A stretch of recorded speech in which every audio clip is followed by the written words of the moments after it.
The Lives of the Saints by Father Albin Butler. October 11th, Saint Ethelburge, or Edelburga, Abbess. This saint was an English Saxon princess, sister to Saint Erkenwald, Bishop of London.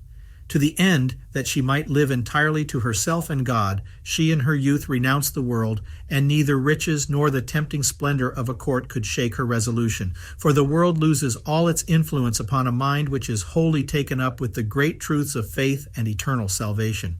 A soul which is truly penetrated with them listens to no consideration in the choice of a state of life, but to what virtue and piety suggest, and being supported by those noble principles which religion inspires, whether she is placed in the world or in a religious state, whether in opulence or poverty, amidst honors or in contempt, equally carries all her desires to their proper mark, and studies with constancy and perseverance to acquit herself of every duty of her state, and to act up to the dignity of her heavenly vocation.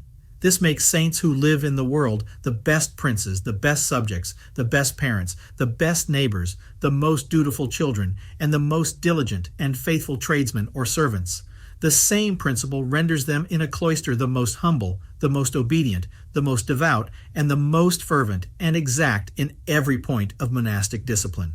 Saint Erkenwald considered only the perfection of his sister's virtue, not flesh and blood, when he appointed her abbess of the great nunnery, which he had founded at Barking in Essex. Ethelburge, by her example and spirit, sweetly led on all the chaste spouses of Christ in that numerous house in the paths of true virtue and Christian perfection. How entirely they were dead both to the world and themselves, and how perfectly divine charity reigned in their souls, appeared by the ardor with which they unanimously sighed after the dissolution of their earthly tabernacle, desiring to be clothed with immortality. In the meantime exerting continually their whole strength and all their affections, that they might not be found naked when they should appear before God. When a raging pestilence swept off a part of this community in 664, all rejoiced in their last moments, and thought even every day and every hour long before they went to the possession of their God, to love and praise whom with all their powers, and without interruption for eternity, was the pure and vehement desire with which they were inflamed, and the living envied the dying. The comfort of those that survived was in the divine will, and in knowing their retardment could be but for a moment, that they might labor perfectly to purify their hearts before they were united to their friends the saints and swallowed up in a glorious immortality.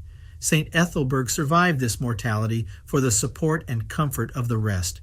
Having sent before her so many saints to heaven, she met her own death with a great spirit, and her glory was manifested by miraculous visions.